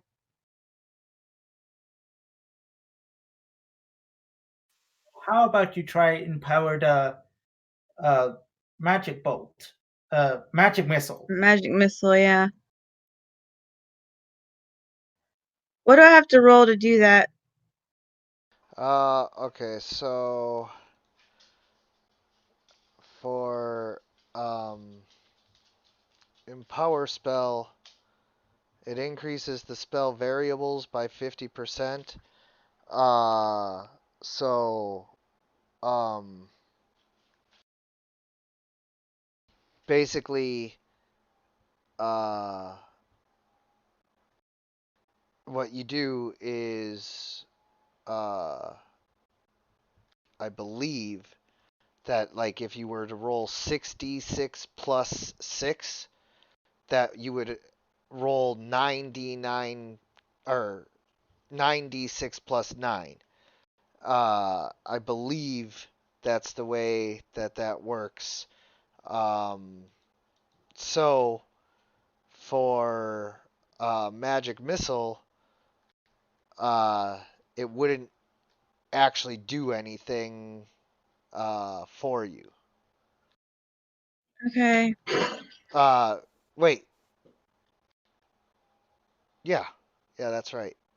Yeah. So um, the only way to increase it is to just roll it and then add half of that to it. Okay, but it's not gonna take up the right kind of spell slot. It's gonna still that's what I'm trying to figure out. How do I get it Yeah. to do the right? So basically, you just mark off an extra fireball slot. Okay. Do you Okay. do you have anything that you can empower aside from magic missile? But- Because I don't think you But empowered it would get past spell resistance. why are we empowering anyway? Like an empowered magic missile is crap compared to a fireball. Right. So we'll just because originally I was gonna do fireball, but I'll just do fireball. Yeah, and save the.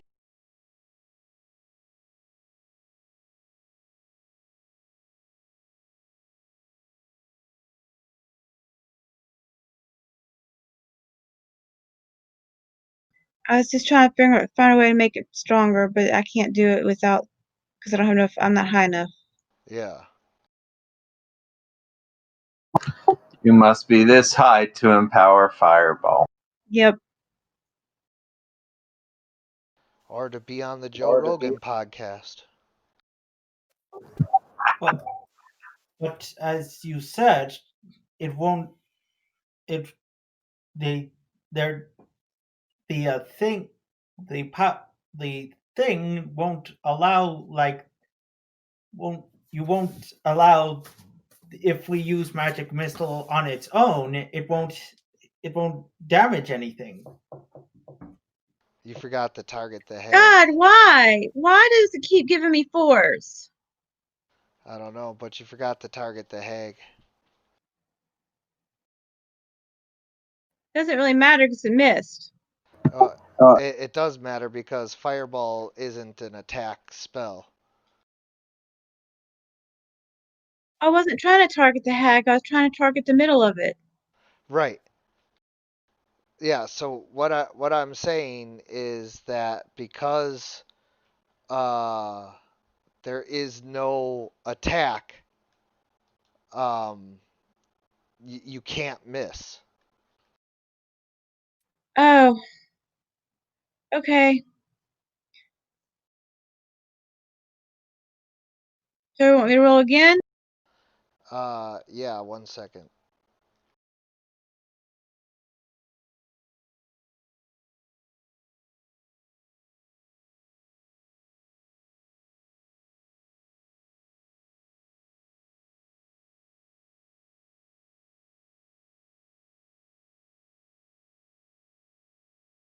Okay. Now, go ahead.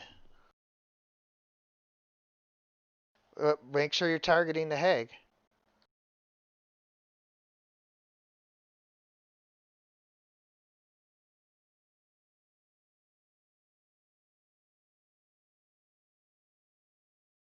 I was trying to avoid hitting north. Yeah, you don't have to hit north. All right. So what now? You said it. I don't have to roll an attack. So what do I roll? You just roll the cast. See, you Okay. target like this. The my circle is your fireball.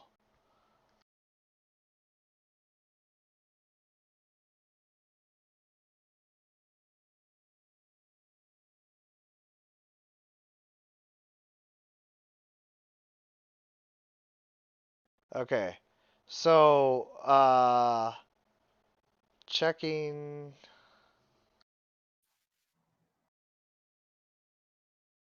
Save caster level check failure. All right. So it already detargeted the hag. Go ahead and roll the damage for the giant. Okay.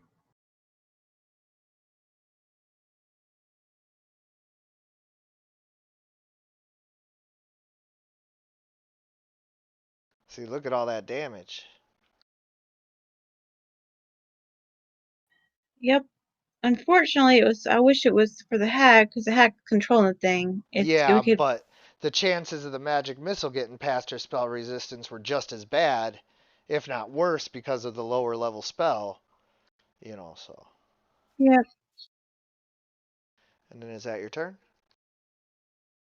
Yep.